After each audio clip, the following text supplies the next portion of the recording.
Bonjour, bonjour. Bonjour à toi, mon frère, ma soeur. Bonjour à mes amis sur Facebook. Bonjour à la famille. Bonjour à tous les bien-aimés. Que Dieu vous bénisse. Que le Seigneur, notre Dieu, mon Dieu, le Dieu Tout-Puissant, le Roi de gloire, le Dieu de notre Seigneur Jésus-Christ vous bénisse aujourd'hui et qu'il vous fasse énormément de bien.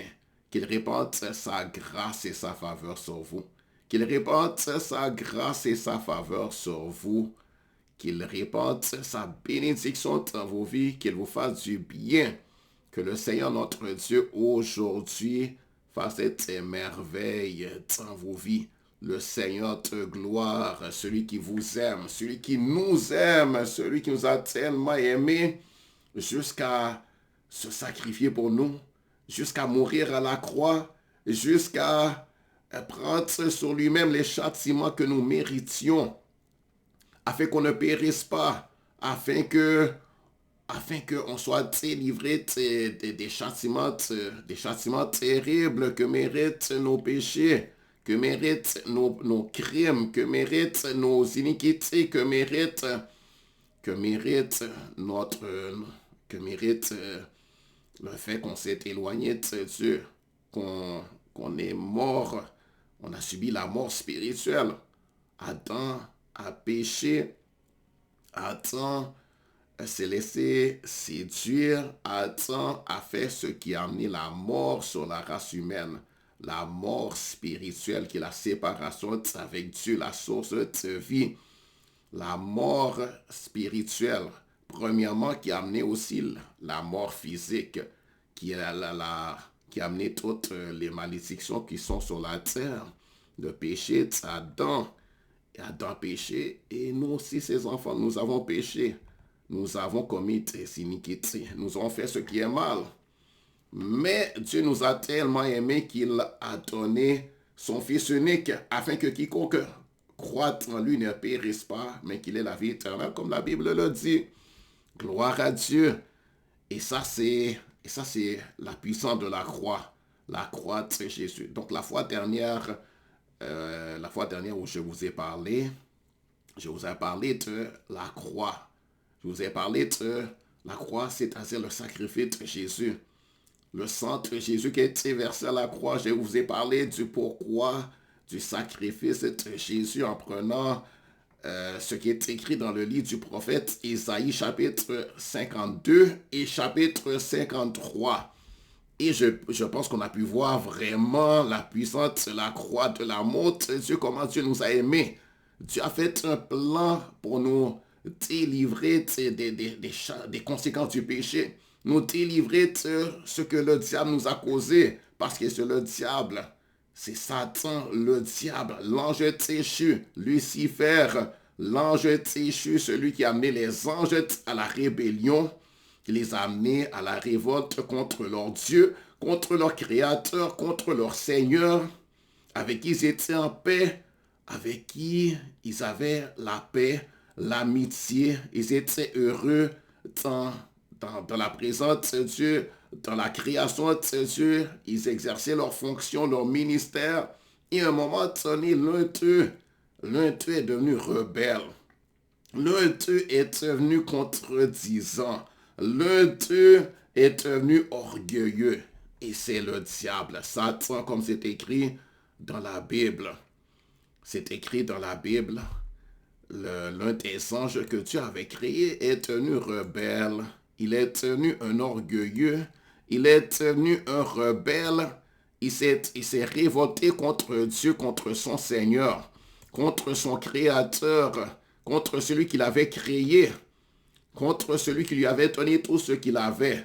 Il a sa beauté, il le devait à Dieu. Son intelligence, il le devait à Dieu. Sa sagesse, il le devait à Dieu. Toutes ses capacités, il le devait à Dieu, son Créateur. Et à un moment donné, il est devenu orgueilleux, mécontent de sa situation. Il est devenu... il a voulu rivaliser avec Dieu.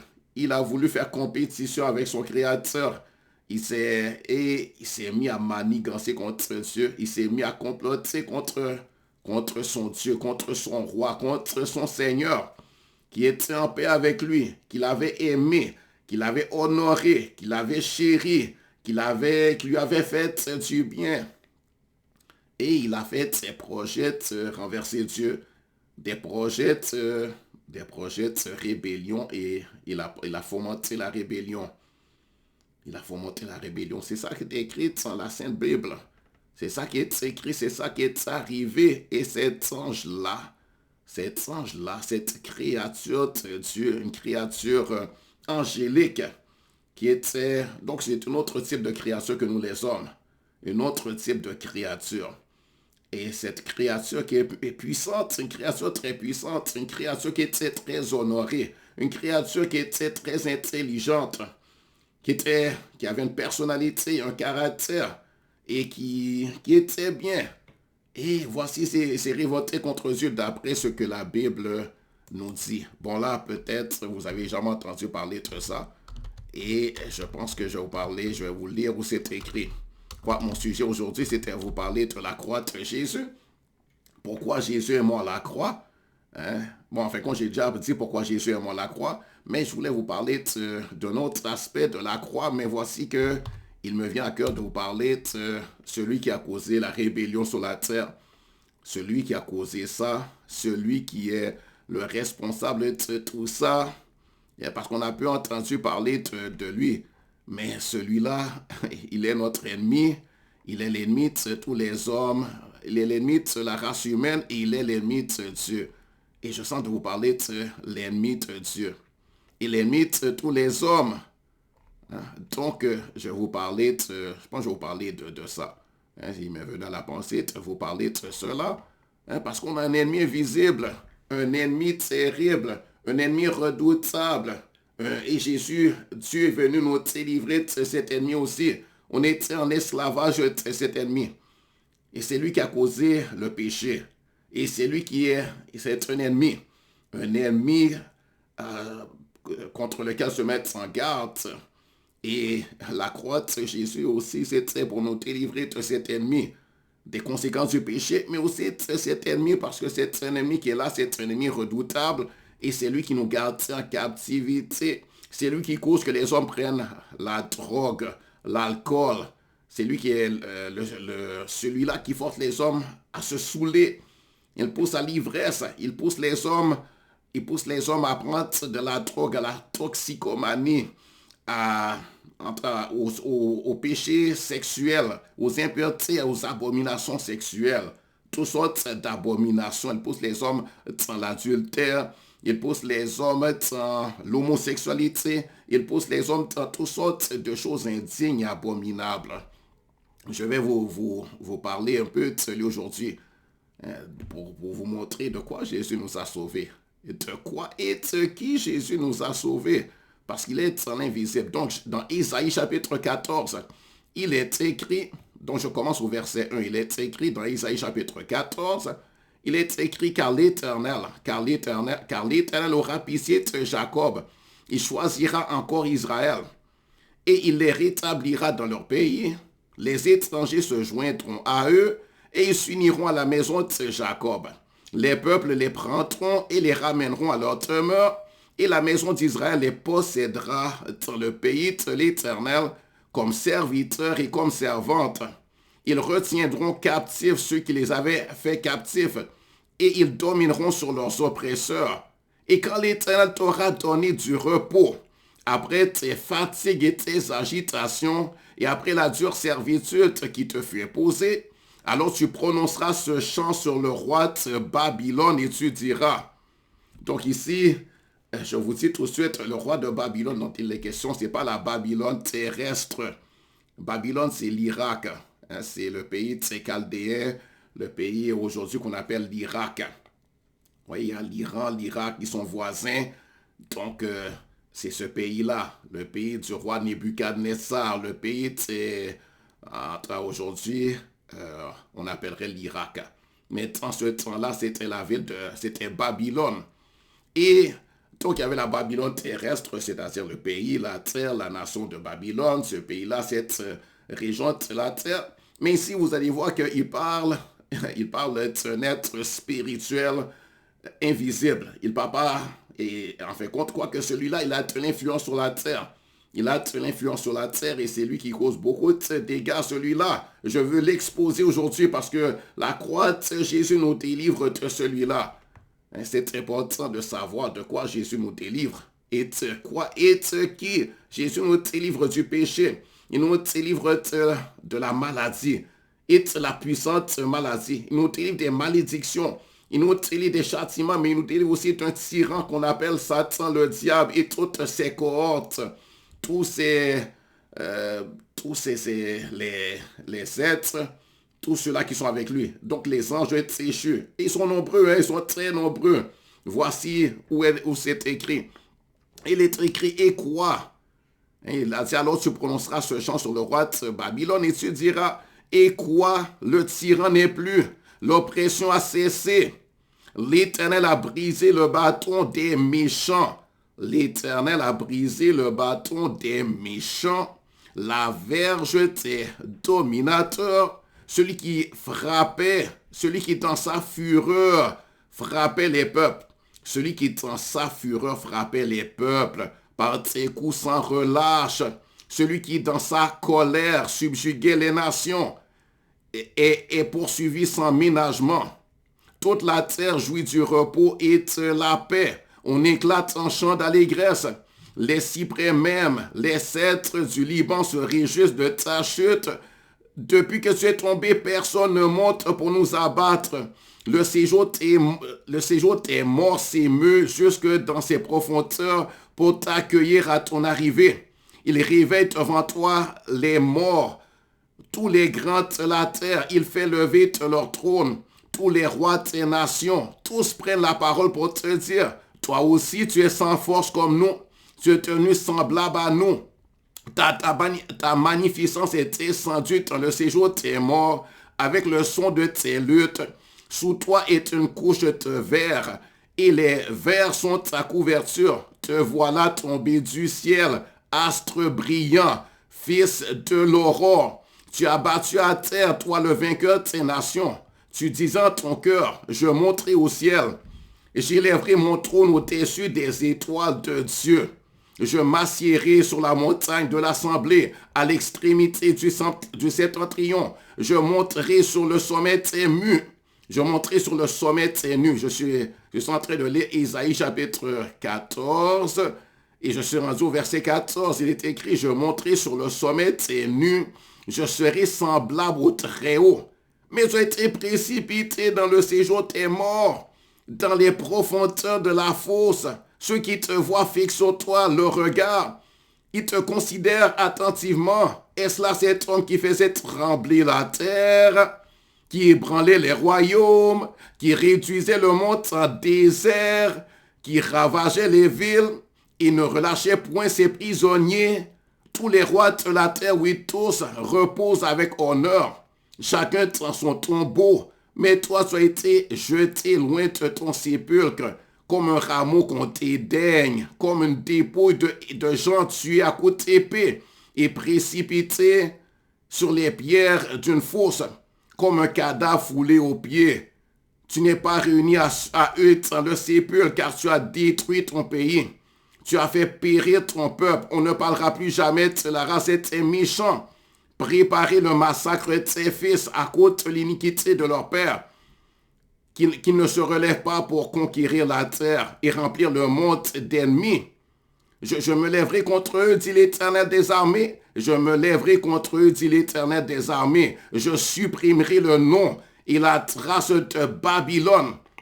C'est ses descendants et sa postérité, dit l'Éternel. Et j'en ferai le gîte du hérisson et un marécage, et je la balayerai avec le balai de la destruction, dit l'Éternel des armées. Donc ce passage, on dirait que, oui, on parle vraiment celui dont on parle ici, voyez, l'astre brillant, le fils de l'aurore qui monte, qui voulait monter son trône, élever son trône au-dessus des étoiles de Dieu, à l'assemblée sur la montagne de l'assemblée ici, il parle le ciel de Dieu, n'est-ce pas? Bien si vous ne savez pas, je vous le dis, il est en train de parler Dieu lui-même. Il voulait montrer au-dessus de Dieu, prendre la place, Dieu renverser Dieu. Il ne parle pas d'un être humain ici. Et c'est lui qui est responsable de toutes les guerres sur la terre. C'est lui qui est responsable de la mort, des maladies. C'est lui qui cause les disputes, les querelles, le brigantage. C'est lui qui cause toute la débauche. C'est le diable. C'est un être que Dieu avait créé. Je vais vous montrer un autre passage dans la Bible où il est écrit que Dieu l'avait créé parfait en beauté.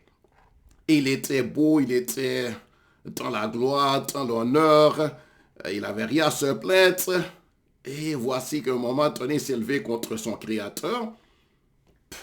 Et il a causé ses compagnons, les anges, de se rébeller contre Dieu en faisant le même genre de choses qu'il a fait avec Adam, où il a été sûrement leur dire des paroles, je ne sais pas quelles paroles exactement, mais le même genre de paroles qu'il a fait avec Adam et Ève, quand il était rentré dans un serpent, et il a parlé à travers la bouche du serpent, et il avait dit à l'homme, est-ce que c'est vrai que Dieu a dit que vous ne mangerez pas de tous les arbres qui sont dans le jardin? Il a parlé à la femme, en fin de compte, et le mari était juste à côté, et il les a trompés, il les a amenés, en tout cas, à se rébeller contre Dieu, il les a amenés au mécontentement, être mécontents de Dieu, mécontents de leur situation, à penser que Dieu les privait de bonnes choses, et à se rébeller contre Dieu, à s'irriter, à se fâcher, à dire, et il leur a menti, bien sûr, Dieu leur a dit, si vous mangez du fruit de cet arbre qui vous est défendu, vous allez mourir. Et lui leur a dit, il n'y a pas de problème, mangez-en, vous ne mourrez pas. Mais c'est qu'il sait que le jour où vous en mangerez, vous connaîtrez le bien et le mal, et vous deviendrez comme Dieu, intelligent, connaissant le bien et le mal. Et donc il leur a dit, en fait quoi, il est en train de leur dire qu'il est un menteur, que Dieu est un menteur, que ce qu'il a dit c'est faux, ne crois pas, ne te soumets pas à lui. Ne sois pas, tu n'as pas à l'écouter, fais ce que tu veux, vis comme tu veux. C'est comme ça qu'il dit maintenant. Quand maintenant encore le diable parle, mais il parle en l'invisible. Mais il pousse les hommes à la rébellion contre Dieu. Il y a encore les témoins, il y a encore ces êtres-là, mais ils sont invisibles. Et c'est eux qui poussent les hommes à la rébellion envers Dieu, envers le Dieu créateur des cieux et de la terre. Il pousse les hommes à renier même l'existence de Dieu. Il pousse les hommes à dire qu'il n'y a pas de Dieu, qu'il n'y a pas de créateur, à dire ça s'est fait tout seul. Il voit la terre, il voit le ciel, il voit les étoiles, il voit la planète, il voit ce qu'il y a sur la terre, les arbres et toute la beauté, la faune, la flore. La faune, on parle ici les animaux, n'est-ce pas? La flore, ici, on parle de la végétation, belle végétation. On voit le soleil, on voit tout ça. Et le diable amène ces gens à se rébeller contre Dieu, à renier l'existence de Dieu, à dire ça s'est fait tout seul. Il préfère dire ça s'est fait tout seul. Il dit ça s'est fait tout seul. Et alors qu'ils ne peuvent pas croire, on ne peut pas croire qu'une voiture peut se faire tout seul, qu'un ordinateur peut se faire tout seul. Et les choses qui sont sur la terre, comme par exemple un livre ne peut pas s'écrire tout seul. N'est-ce pas? Une voiture ne peut pas se faire tout seul. Même l'assemblage d'une voiture ne peut pas se faire tout seul. Donc, ce n'est pas la voiture qui pourrait se faire tout seul. C'est-à-dire sans qu'un être intelligent, sage, un être connaissant, un être qui a de l'ingénierie en lui, de la sagesse, de la connaissance, de la science en lui, et qui comprend les choses et qui rassemblerait les choses par son intelligence, par sa sagesse, par son pouvoir. Et c'est Dieu qui a créé les cieux et la terre. Et Dieu s'est manifesté aux hommes. Dieu a parlé aux hommes depuis qu'il a créé les hommes. Et si quelqu'un dit Dieu n'a jamais parlé, c'est faux. Dieu parle. Dieu parle. Il a bé, par exemple, c'est le livre de sa parole. Il a parlé à travers les prophètes. Et les prophètes comme Isaïe, le prophète Moïse, le prophète Daniel, le prophète Ézéchiel dans la Bible. Vous pouvez aller lire la Bible. Je vous encourage à lire la Bible. C'est la parole de Dieu pour vous. C'est la parole de Dieu, c'est un livre qui rassemble les écrits des saints prophètes, les saints prophètes d'Israël, ceux-là qui sont attestés véritablement des prophètes. Parce qu'il y a des faux prophètes aussi, hein. Il y a ceux-là qui prétendent être prophètes, mais ils ne le sont pas. Il faut faire attention aux faux prophètes, à ceux-là qui sont des personnes qui sont trompées par l'ennemi et que l'ennemi utilise pour contrer l'œuvre de Dieu, pour contrer le travail de Dieu, pour répandre des faussetés, pour répandre des paroles de destruction, des paroles de séduction. Cela, il ne faut pas le croire. Mais le vrai Dieu a parlé et il a envoyé par exemple Moïse avec puissance et autorité et Moïse a fait sortir le peuple du pays d'Égypte parce que Dieu était avec lui. Et c'est Dieu qui faisait les miracles à travers Moïse. Je pense que vous avez entendu parler de Moïse qui a porté les 10 commandements, par exemple. Les 10 commandements, ça vient de Moïse, mais c'est Dieu qui lui a parlé. Et c'est Dieu qui était avec lui. Dieu était dans l'invisible. Et c'est Dieu qui a fait les miracles contre le pays d'Égypte, qui a châtié le pays d'Égypte, où il y avait 2-3 millions de Juifs, de peuple hébreu. Dans cela, on les appelait les Hébreux, les Israélites. Et ils avaient été faits esclaves par des hommes, par les Égyptiens. Et l'Égypte est encore existant. Hein? L'Égypte existe encore. Hein? L'Égypte est Pharaon. L'Égypte, ou de ceux-là qui ont fait qu'on appelle ça, vous savez, les pyramides. Donc, et Dieu a envoyé Moïse. Dieu a envoyé Moïse et avec son frère Aaron. Et Dieu a dit, va parler à Pharaon. Dis-lui de laisser passer mon peuple. Parce qu'il avait mis le peuple esclave. Dis-leur de les laisser aller. De les laisser aller afin qu'ils aillent sur cette montagne. La montagne, je vais leur montrer pour qu'ils puissent m'adorer. Pharaon ne voulait pas parce que il aimait les garder en esclavage. C'était de la main-d'œuvre gratuite. Il jouissait de leur ingénierie, de leur sagesse, de leur intelligence, de leur capacité technique, de leur capacité pour faire toutes sortes de choses. Et c'est un peuple très ingénieux, intelligent, un peuple vraiment plein de sagesse, un peuple fort intellectuellement, mentalement, un peuple vraiment ingénieux, un peuple qui avait beaucoup de savoir, beaucoup, ils étaient un peuple béni. Et là, Pharaon et son peuple voulaient jouir de tout ce que les Juifs pourraient leur apporter, sans payer. Et ils les maltraitaient aussi, ils tuaient leurs enfants, etc. L'esclavage, c'est une chose très méchante, n'est-ce pas? Tu enlèves à la personne sa dignité. Tu le prends et tu le vends, tu en fais ce que tu veux. Et ça, c'était péché. Ça, c'est le plus grave de ces péchés, je pense. Quelqu'un qui rend quelqu'un esclave, il fait toutes sortes d'indignités. Il ne respecte pas la personne, il prend la personne comme une bête. Comme une bête. Et il achète et il vend une personne humaine. Ça ne doit jamais se faire. Ça ne devait jamais se faire. C'est un grand péché. Et ça vient du diable aussi. Le diable qui, par la cupidité, a causé des hommes de faire ce genre de choses. Poussé par ces démons dans l'invisible qui avaient détruit la moralité de ces personnes. De ces personnes dans lesquelles il agissait, qui rendaient d'autres personnes esclaves, qui les asservissaient. Ça venait du diable. Ça venait des êtres invisibles qu'on appelle les démons, qui sont des esprits de cupidité, d'avarice, des esprits de jalousie, et des esprits qui poussent les hommes à faire des choses indignes et qui poussent les hommes à ne pas respecter Dieu, à ne pas craindre la loi de Dieu, qui poussent les hommes à aller à l'encontre de l'amour. Et il détruisait l'amour dans le cœur de ces gens-là, il détruisait la compassion, il faisait que ces gens-là avaient le cœur dur, méchant, jusqu'à tuer leur prochain, à les rendre esclaves. C'est ça que fait le diable. Il vient détruire la moralité, la bonne moralité. Il vient détruire les bons sentiments dans le cœur. Il vient détruire l'amour, la compassion, la sensibilité. Il vient détruire dans le cœur de ces hommes, il vient détruire la générosité et mettre de l'avarice, de la cupidité, de la convoitise, de le vol. Comme par exemple prendre quelqu'un et le mettre esclave, ça c'est voler la vie de la personne, c'est voler ses capacités, c'est voler la personne, dépouiller la personne, c'est très mal bien sûr, et Dieu est contre ce genre de choses. Le Dieu de la Bible, c'est un Dieu de justice, un Dieu de bonté, n'est-ce pas? Et il est un juste juge, il châtira ceux-là qui ont fait ce genre de choses. Et nous, c'est ceux-là qui ont subi ce genre de choses, ben, ce qu'on doit faire maintenant, en Jésus-Christ, c'est pardonner.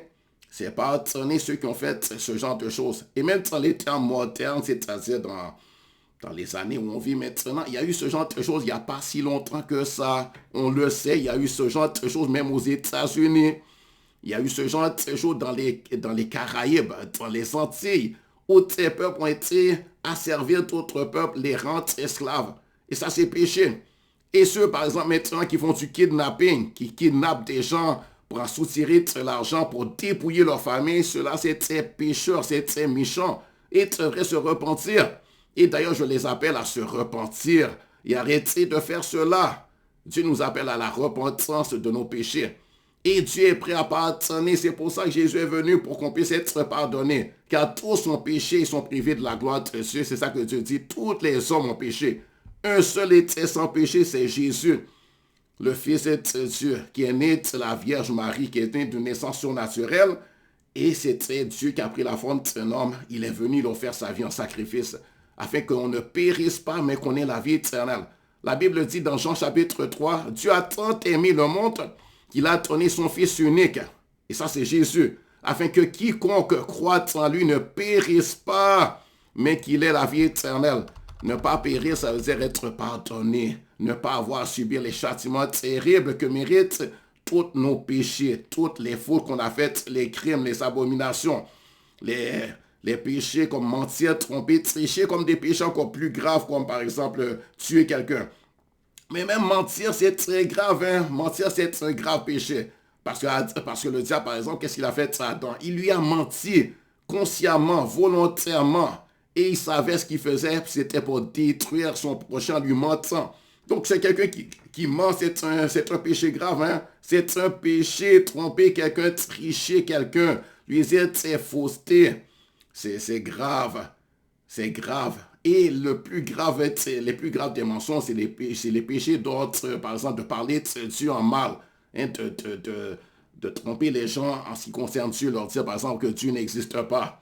Et c'est des péchés qui... Enfin, le mensonge, c'est péché, hein? Le mensonge, c'est péché. Et tout péché mérite châtiment. Mais Jésus est mort afin qu'on puisse être pardonné, qu'on puisse être réconcilié, qu'on puisse être délivré du péché, de ses conséquences, être lavé de ça. Devenir une nouvelle créature, une nouvelle création, avec une nouvelle moralité, un cœur nouveau, un esprit nouveau et une mentalité nouvelle, et avec ses sentiments, les bons sentiments, l'amour, la bonté, la compassion. Dieu nous donne de l'espérance. Gloire à Dieu. Notre Dieu, il est magnifique, il est merveilleux. Gloire à son Saint-Nom. Je l'aime, mon Dieu. Je prends plaisir en lui. Gloire à Dieu. J'ai encore envie de vous lire dans Ézéchiel chapitre 27, où le prophète Ézéchiel, qui est un prophète du peuple d'Israël, un prophète du peuple juif, un vrai prophète, digne d'être cru, d'être entendu. Et il nous a parlé encore une fois. Ouais, il était inspiré par le Saint-Esprit. L'Esprit de Dieu était sur lui. Il était loin de l'Esprit de l'Éternel. L'Esprit de sagesse et de révélation. L'Esprit du Dieu très haut lui a parlé, il lui a montré des choses et lui a donné ses paroles à transmettre à toute l'humanité. Et dans le livre du prophète Isaïe, ici je parle dans le livre du prophète Ézéchiel. Donc Ézéchiel a écrit et maintenant c'est dans la Bible et on l'appelle Ézéchiel. Donc la Bible c'est un rassemblement des écrits de les hommes saints, les prophètes, les vrais prophètes. Je dis vrais prophètes parce qu'il y a des faux prophètes qu'il ne faut pas écouter. Il y a des faux prophètes. Hein? Il y a des faux prophètes, par exemple, ceux-là qui renient la divinité de Jésus. Ceux-là qui disent que Jésus n'est pas mort et qu'il n'est pas ressuscité. Ceux-là qui disent, vous connaissez, n'est-ce pas, il y a des faux, des religions qui sont du diable. Parce que ça vient de ces hommes qui sont proclamés eux-mêmes prophètes et qui ont dit Dieu a dit alors que Dieu n'avait pas dit. Dieu ne leur a pas parlé, c'est eux-mêmes qui ont été pour s'attribuer des gloires et une autorité qui n'était pas eux. Et ils ont menti dans le nom de Dieu pour se faire de l'argent, c'était pour leur propre, pour tromper ces hommes et profiter de ces hommes-là, profiter des richesses de ces hommes-là, profiter de leur capacité de travail, etc., pour aller faire la guerre, pour envoyer des gens faire la guerre pour eux, afin de dépouiller des nations, par exemple. Il y a ceux-là qui ont été efforcés leur religion sur ces gens avec les armes, avec les épées, n'est-ce pas? Ceux-là, ils ne sont pas de Dieu, il ne faut pas les écouter. Il ne faut pas les écouter. Bon, maintenant, je vais vous parler, oui, je vais vous lire là où il est parlé, là où il dit, là où en autre endroit il parle de celui qu'on appelle Lucifer, celui qui était le plus élevé de ses anges en puissance, etc. Et c'est lui qui a causé le dégât. Donc voici ce où c'est écrit dans le livre du prophète Ézéchiel, chapitre 28, et je lis à partir du verset 12. Donc je lis à partir du verset 1 plutôt. Il est écrit, la parole de l'Éternel, la parole de l'Éternel me fut adressée en ces mots. Fils de l'homme, prononce une complainte sur le roi de Tyr. Tu lui diras, ainsi par l'Éternel, ainsi par le Seigneur l'Éternel, tu mettais le sceau à la perfection. Tu étais plein de sagesse, parfait en beauté. Tu étais en Éden, le jardin de Dieu.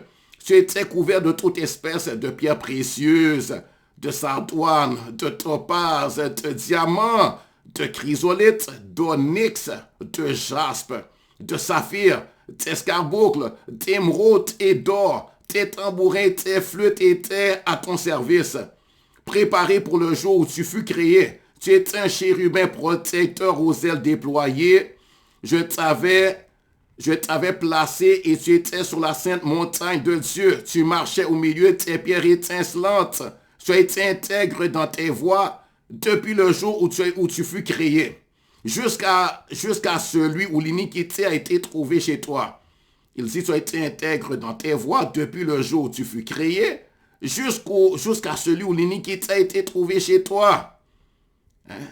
Et donc, je vais reprendre en haut. Vous voyez, ce n'est pas un homme dont il parle ici. Nous, les hommes, on n'est pas appelés des chérubins aux ailes déployées. On n'a pas de ailes, n'est-ce pas? Les ailes comme les oiseaux. Nous n'avons pas d'ailes, comme un aigle.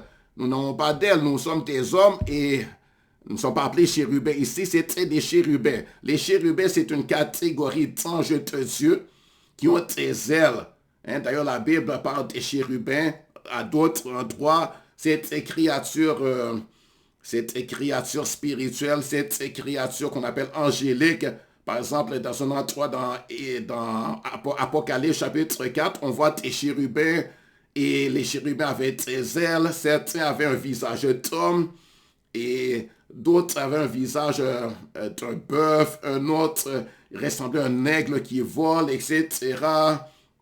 Et ils avaient, je pense, si je m'appelle bien, 6 ailes. D'autres êtres ont 4 ailes en 3. Vous voyez, dès qu'on parle d'ailes, c'est pas un homme. Ici, tu dis, tu es un chérubin protecteur aux ailes déployées. Je t'avais placé et tu étais sur la sainte montagne de Dieu. Quand on parle de la sainte montagne de Dieu, on parle le ciel, là où il y a le trône de Dieu. Hein, ici, la terre, ça, c'est pas la sainte montagne de Dieu. On parle ici, là où il y a le trône de Dieu, là où il y a le palais royal de Dieu, là-haut dans le ciel, hein, qu'on appelle le ciel. Là, il y a le trône de Dieu. Donc, je vous dis, dès qu'il y a le trône de Dieu, où Dieu est assis sur son trône, c'est là. Tu marchais au milieu des pierres étincelantes. Tu as été intègre dans tes voies. Les pierres étincelantes, je pense ici qu'il parle des autres anges qui sont appelés des pierres étincelantes. N'est-ce pas? Les anges étaient très nombreux, des multitudes, des millions, des dizaines de millions, des centaines de millions. Ils étaient très nombreux. Et il y avait un de ceux-là qui était de la catégorie des anges les plus élevés, qu'on appelle les chérubins.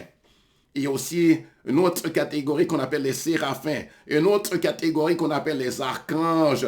Et il y a les simples anges, les anges ordinaires.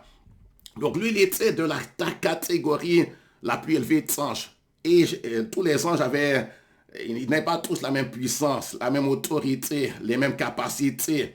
Chacun avait ses capacités en termes d'intelligence, capacités en termes de sagesse, en termes de puissance aussi. Il y en a qui étaient plus forts que d'autres, plus puissants que d'autres, qui avaient plus de pouvoir que d'autres. N'est-ce pas? Donc celui-là, il était très honoré. N'est-ce pas? Il était très honoré, on peut le voir. Et il est écrit qu'il était couvert de toute espèce de pierres précieuses, de sardoine, de topaz, de diamants, de chrysolite, d'onyx, de jaspe, de saphir, d'escarboucles, d'émeraudes et d'or. Donc, il était vraiment très magnifiquement orné, n'est-ce pas? Il était vraiment là, grandement honoré. Vraiment, il était vraiment dans la richesse et Dieu l'avait vraiment là, waouh! Et il avait beaucoup de, tous ces pierres précieuses là, vraiment. Et aussi, la Bible dit qu'il était parfait en sagesse, plein de sagesse. Vraiment, il était rempli de sagesse, rempli d'intelligence. Il était parfait en beauté. Vraiment, c'était la beauté, waouh! Hein? Donc, vraiment, il n'y avait rien à se plaindre. Et il était dans le jardin de Dieu. Il était vraiment dans un lieu vraiment magnifique, un lieu où il n'y a pas de péché, pas d'impureté, pas de mort. Vraiment un lieu merveilleux, magnifique. N'est-ce pas? C'est écrit, moi je fais seulement lire et je fais des commentaires. Hein?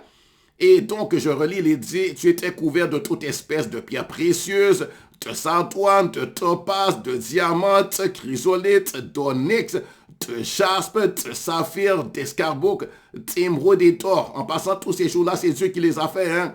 Et Dieu les a pas fait pour qu'on se batte pour les avoir. Dieu les a pas fait pour qu'on se fasse la guerre pour avoir ces choses-là, n'est-ce pas? Dieu les a pas fait non plus pour qu'un petit groupe prenne tout pour eux-mêmes. N'est-ce pas? Dieu veut que... Dieu voulait que tous les hommes aussi sur la terre, les richesses, les trésors, les bonnes choses, etc., toutes les bonnes choses de la terre, Dieu est un Dieu de générosité. Il veut qu'on soit généreux aussi et qu'on se partage les choses. Dieu est contre la cupidité. La cupidité, d'ailleurs, ça vient du diable. L'avarice, ça vient du diable. L'égoïsme, ça vient du diable. L'orgueil, ça vient du diable. C'est son caractère. Mais au début, il n'était pas comme ça. Au début, il était parfait, en plein de sagesse, parfait en beauté. Il n'y avait pas de péché en lui. Il n'y avait pas d'orgueil en lui. Il n'y avait pas de haine. Mais après, quand il a péché, là, il s'est totalement corrompu. Il est devenu totalement odieux, totalement dégénéré au point de vue moralité. Il est devenu totalement injuste, totalement méchant. Il a perdu tout amour. Il est devenu ténèbres, totalement ténèbres. Tout ce qui était bon en lui, tout ce qui était lumière est disparu. Il est disparu. Et ce n'était pas un homme, c'était un être vraiment très puissant, mais il est invisible à nos yeux. Mais il est bien réel, comme les virus existent, les bactéries existent, et on ne les voit pas de nos yeux naturels, mais ils existent. Et lui aussi, il existe. Et Dieu aussi existe. Il est écrit, tu étais un chérubin protecteur aux ailes déployées. Je t'avais placé, Dieu a dit, je t'avais placé et tu étais sur la sainte montagne de Dieu. Tu marchais au milieu de tes pierres étincelantes. Tu as été intègre, soit Dieu dit, tu as été intègre dans tes voies depuis le jour où tu fus créé jusqu'à celui où l'iniquité a été trouvée chez toi. Donc, à un moment donné, il était intègre, il était sans péché, il faisait bien son travail, il adorait Dieu, il servait Dieu, il était utile aux autres anges, il faisait bien. Mais à un moment donné, il a commencé à mal faire. Il est écrit, tu as été intègre dans tes voies depuis le jour où tu fus créé jusqu'à celui où l'iniquité a été trouvée chez toi. Par la grandeur de ton commerce, tu as été rempli de violence et tu as péché. Je te précipite sur la montagne de Dieu. Donc il a péché et Dieu l'a précipité, Dieu l'a chassé de son domaine à lui. Dieu l'a chassé de son royaume, Dieu l'a chassé de son ciel. Il a été ailleurs et il a été chassé. Et la Bible dit que l'enfer a été créé pour le diable en passant. Dieu l'a précipité, Dieu l'a chassé. Il a été puni. Mais il existe encore, il n'a pas été détruit, il n'a pas été mis hors d'existence. Il dit, je te précipite de la montagne de Dieu et je te fais disparaître, chérubin protecteur, du milieu de tes pierres étincelantes. Ton cœur s'est élevé à cause de ta beauté. Tu as corrompu ta sagesse par ton éclat. Je te jette par terre. Je te livre en spectacle au roi. Par la multitude de tes iniquités, par l'injustice de ton commerce, tu as profané tes sanctuaires. Je fais sortir du milieu de toi un feu qui te dévore. Je te réduis en centre sur la terre. Aux yeux de tous ceux qui te regardent, tous ceux qui te connaissent parmi les peuples sont dans la stupeur à cause de toi. Tu es réduit à rien. tu ne seras plus à jamais. Donc, il est puni. Mais maintenant, cet être-là est en train de faire du dégât. Hein? Il n'est pas encore dans la prison, enfermé, en prison, non, non, non. Et il a trompé d'autres anges par la suite. D'autres de ses compagnons, certains se sont laissés tromper, se sont laissés séduire, se sont joints à la rébellion. Hein? Et maintenant, Dieu nous délivre de cela. N'as-tu pas besoin de délivrance? Moi, j'ai besoin d'être délivrance. Vous voyez, de ce dont on a besoin d'être délivrance, on a besoin d'être délivré de cela. Et nous aussi, on a péché. Hein, Dieu a établi ses lois. Et une des lois de Dieu, c'est d'aimer Dieu de tout notre cœur. La première loi de Dieu, le premier commandement, c'est d'aimer notre Dieu, le Créateur, de tout notre cœur, de toute notre âme, de toute notre force, de toute notre pensée. Mais si on le rejette, on ne l'aime pas. Si on le renie, on renie son existence, c'est qu'on ne l'aime pas. Hein, si on n'obéit pas ses commandements, on n'aime pas non plus. On n'aime pas. Donc, et les hommes ont rejeté Dieu. Dans les universités, ils disent Dieu n'existe pas. Ils parlent de la théorie de l'évolution, etc. Il y en a qui parlent aussi de réincarnation. Ça n'existe pas non plus. Ça n'existe pas. Ceux-là qui parlent de réincarnation, ça n'existe pas. Dieu va ressusciter ceux qui croient en Jésus. Maintenant, si tu veux être réconcilié à Dieu sans croire en Jésus, il n'y a pas d'autre façon que cela. Dieu a envoyé un sauveur et c'est Jésus seulement. C'est Jésus seulement. Donc, on a besoin de Jésus. C'est pour ça que Jésus est venu. Pour qu'on puisse être pardonné. Qu'on puisse être sauvé du péché et de nos ennemis. Du diable. D'être sauvé du péché lui-même. De la présence du péché. Du péché lui-même. D'être sauvé de ses malédictions, des châtiments. Et des êtres invisibles que sont ces êtres-là dont je viens de vous parler. Et de pouvoir guérir aussi. Esprit, âme et corps. Guérir aussi au niveau de la moralité. Guérir au niveau de nos sentiments, de nos émotions, de notre caractère, notre personnalité, parce que tout a été corrompu. Mais Dieu, le Créateur, a le pouvoir de guérir tout ça. Il a le pouvoir de te purifier. Et il veut nous mettre à part pour lui, pour son service. On a été créé pour Dieu. Dieu nous a créés dans un but. C'était pour lui-même. C'était pas pour soi-même en premier. C'était pour Dieu. Donc, que Dieu vous bénisse. Une prochaine fois, je vais vous parler encore de la croix de Jésus. De la croix de Jésus. Et aussi, je vais vous parler d'un autre aspect de la croix. Parce que Jésus a dit, il faut renoncer à soi-même pour suivre Jésus. Renoncer à soi-même, c'est-à-dire, tu renonces à ta propre volonté. Tu n'es pas là pour faire ce que tu veux, mais vivre comme Dieu veut. Jésus a dit, non pas ma volonté, mais la tienne soit faite. Dieu veut qu'on dise, oh Dieu, non pas ma volonté, mais la tienne soit faite. Et la volonté de Dieu est écrite pour nous dans la Bible. Si tu veux faire la volonté de Dieu, commence par lire la Bible et accepte ce qu'il te dit. Et une chose qu'il veut de toi, c'est que tu le cherches de tout ton cœur. C'est que tu crois sa parole, que tu crois en lui et que tu crois en celui qui l'a envoyé, Jésus. Et il veut aussi que tu viennes à l'église. Parce que l'église, c'est là où ceux-là qui le connaissent vont t'enseigner sa parole. Ils vont t'enseigner. Donc, voyez, maintenant, je vous ai parlé d'une chose vraiment très importante. Alors, j'espère que tu vas croire. Crois au Seigneur Jésus. Crois la parole de Dieu. Cherche Dieu de tout ton cœur. Reconnais que tu as péché. Demande pardon. Repens-toi. Reviens à Dieu. Reviens à ton Dieu. Reviens à ton Dieu.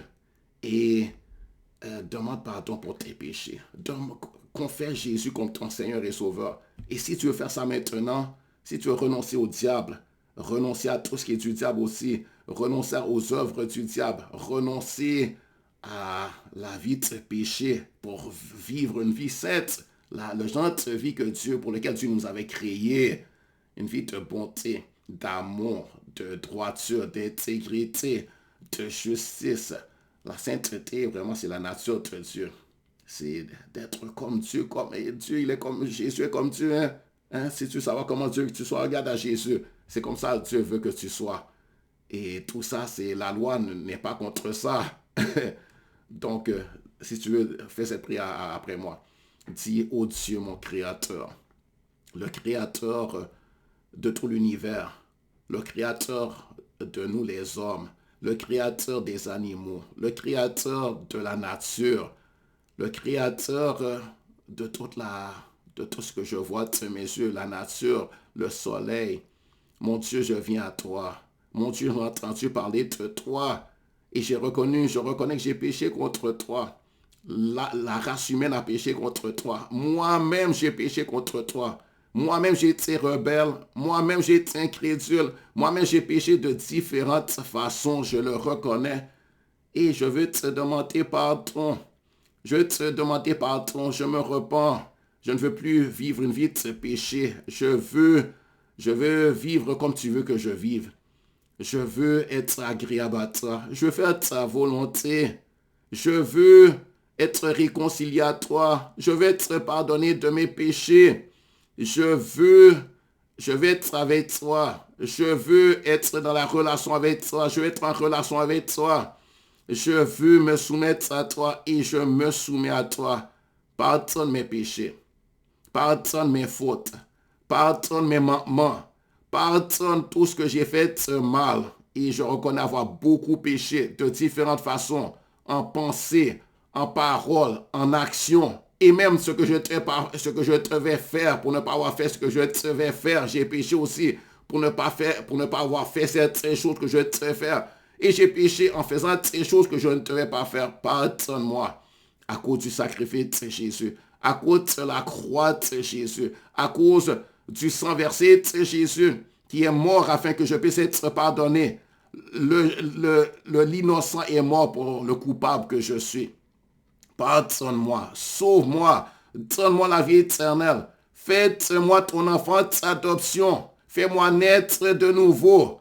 Fais-moi tenir une nouvelle créature à ton image, à ta ressemblance. Écris mon nom dans le livre de vie de Jésus, l'agneau de Dieu. Au nom de Jésus, je te demande ça. Et je reçois par la foi, par grâce, c'est-à-dire comme un cadeau de toi, une chose que je ne mérite pas. Mais c'est une faveur que tu me fais. Je reçois cette grâce et je dis merci au nom de Jésus. Et je te prie, instruis-moi, enseigne-moi, révèle-toi à moi, remplis-moi de ton esprit, l'esprit de vie, le Saint-Esprit, l'esprit de sagesse, l'esprit d'amour, l'esprit de Dieu, remplis-moi de ton esprit afin qu'il m'enseigne, afin qu'il me donne la capacité, mon Dieu, de faire ta volonté, de t'obéir, de garder tes lois, Seigneur, oh Dieu, de marcher droitement devant toi, car je le veux. Au nom de Jésus, Amen. Si tu as fait ça avec un cœur sincère, comme moi j'ai fait avec un cœur sincère, si tu as fait ça avec un cœur sincère et tu as cru simplement à cette bonne nouvelle, Dieu te pardonne. Il ne te rejette pas, il te pardonne. Il te pardonne, il te réconcilie avec lui. Toi-même, tu es venu, tu demandes pardon, il te pardonne. Il te l'a offert lui-même, n'est-ce pas? Il t'a envoyé les prophètes et Dieu lui-même est venu. Parce que Jésus, c'est Dieu lui-même qui est venu. Il te pardonne. Maintenant, prie chaque jour et va lire la Bible et cherche une assemblée d'église là où les enfants de Dieu s'assemblent ensemble pour prier, pour s'instruire ensemble de la parole de Dieu, pour apprendre, pour recevoir les enseignements de Dieu, pour connaître Dieu, pour prier ensemble, pour se fortifier ensemble, pour fraterniser, pour recevoir un encouragement. Cherche une église. Et moi, je suis de l'église Val d'Honneur. Tu peux venir dans mon assemblée de l'église. Tu peux chercher une église Val d'Honneur. Tu peux chercher l'église évangélique. L'église qui croit dans la parole de Dieu. Une vraie église, parce qu'il y a aussi des fausses églises. Ne va pas vers les Mormons, ne va pas vers ceux-là qui renient la divinité de Jésus, ne va pas vers ceux-là aussi qui disent des faussetés, mais viens, commence par lire la Bible. Et je t'invite à mon assemblée d'église locale. Je t'invite à prier à Dieu et dire, Dieu, montre-moi où je dois aller. Dis-moi ce que je dois faire et Dieu va te conduire. Dieu va te conduire. Que Dieu te bénisse. Que le Seigneur te bénisse. Passe une bonne journée. Au revoir. C'était Mario. Au revoir. Bonne journée. Bye.